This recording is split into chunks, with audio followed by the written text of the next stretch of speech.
അഴിമതികൾ നടത്തുന്ന Kerala PSC പിരിച്ചുവിടണമെന്ന് BJP ദേശീയ നിർവാഹക സമിതി അംഗം PK കൃഷ്ണദാസ്. കഴിഞ്ഞ 10 വർഷത്തെ PSC ക്രമക്കേടുകൾ കേന്ദ്ര ഏജൻസി അന്വേഷിക്കണം.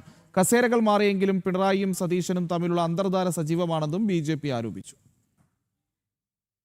കേരളത്തിൽ PSCയിലുള്ള ജനങ്ങളുടെ വിശ്വാസം നഷ്ടമായെന്നും നിലവിലെ PSC പിരിച്ചുവിട്ട് പുതിയ സംവിധാനം കൊണ്ടുവരണമെന്നും BJP ദേശീയ നിർവാഹക സമിതി അംഗം PK കൃഷ്ണദാസ് പറഞ്ഞു.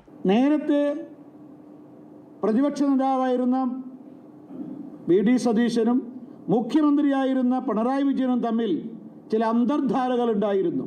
പ്രതിപക്ഷത്തിരുന്നപ്പോൾ PSC നടത്തിയ പരീക്ഷകളെക്കുറിച്ച്, മൂല്യനിർണ്ണയത്തെക്കുറിച്ച്, അതേപോലെ റാങ്ക് പട്ടിക തയ്യാറാക്കിയതിനെക്കുറിച്ചും നിയമനത്തെക്കുറിച്ചും ഗുരുതരമായ ആരോപണങ്ങൾ നിയമസഭക്കകത്തും പുറത്തും ഉന്നയിച്ച മുഖ്യമന്ത്രി VD സതീശൻ എന്തുകൊണ്ടാണ് ഇപ്പോഴും മൗനം പാലിക്കുന്നത്? അപ്പോൾ ഇവിടെ അതിൻ്റെ ഘടനയിൽ പോലും തട്ടിപ്പാണ്, ഇതിൻ്റെ സംവിധാനത്തിൽ പോലും തട്ടിപ്പാണ്. അതുകൊണ്ടാണ് PSC പിരിച്ചുവിട്ട് പുതിയ സംവിധാനം ഏർപ്പെടുത്തണം.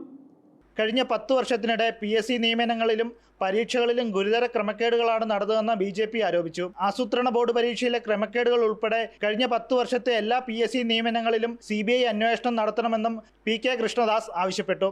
വിഷയത്തിൽ മുഖ്യമന്ത്രി മൗനം പാലിക്കുകയാണെന്നും LPST ഉദ്യോഗാർത്ഥികൾ സെക്രട്ടേറിയറ്റിന് മുന്നിൽ ദിവസങ്ങളായി സമരം നടത്തിയിട്ടും സർക്കാർ തിരിഞ്ഞു നോക്കിയില്ലെന്നും അദ്ദേഹം വിമർശിച്ചു. കേരള PSC സമ്പൂർണ്ണ പരാജയമാണെന്നും PK കൃഷ്ണദാസ് ആരോപിച്ചു. ജനം, തിരുവനന്തപുരം.